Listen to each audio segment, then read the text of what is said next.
নমস্কার, আমি মৈত্রী চৌধুরী। আমি শ্রুতি মঞ্জরির ছাত্রী।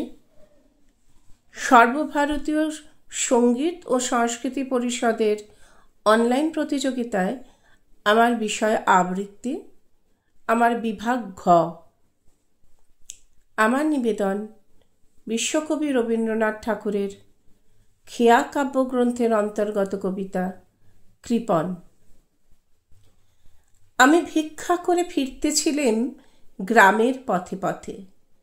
তুমি তখন চলেছিলে তোমার স্বর্ণরথে।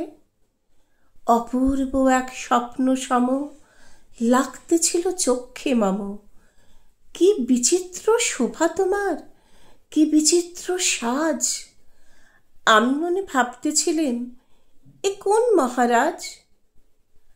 আজি শুভক্ষণে রাত পোহালো, ভেবেছিলেন তবে আজ আমারে দ্বারে দ্বারে ফিরতে নাহি হবে। বাহির হতে নাহি হতে কাহার দেখা পেলেম পথে। চলিতে রথ ধনধান্য ছড়াবে দুই ধারে। মুঠা মুঠা করিয়ে নেব, নেব ভারে ভারে। দেখি সহসা রথ থেমে গেল আমার কাছে এসে। আমার মুখ পানে চেয়ে নামলে তুমি হেসে।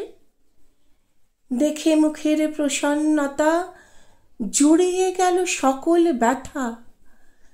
হেনকালে কিসের লাগে তুমি অকস্মাৎ।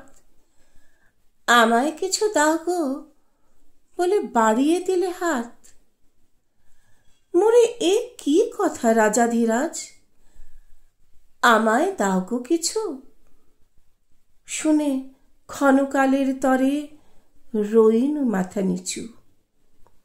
তোমার কি বা অভাব আছে ভিখারি ভিক্ষুকের কাছে। এ কেবল কৌতুকের বসে আমায় প্রবঞ্চনা। ঝুলি হতে দিলেন তুলে একটি ছোট কণা।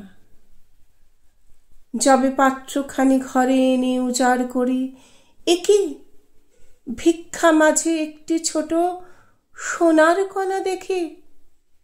দিলেম যা রাজ ভিখারি রে, স্বর্ণ হয়ে এলো ফিরে। তখন কাঁদি চোখের জলে দুটি নয়ন ভরে। তোমায় কেন দিইনি আমার সকল শূন্য করে। নমস্কার।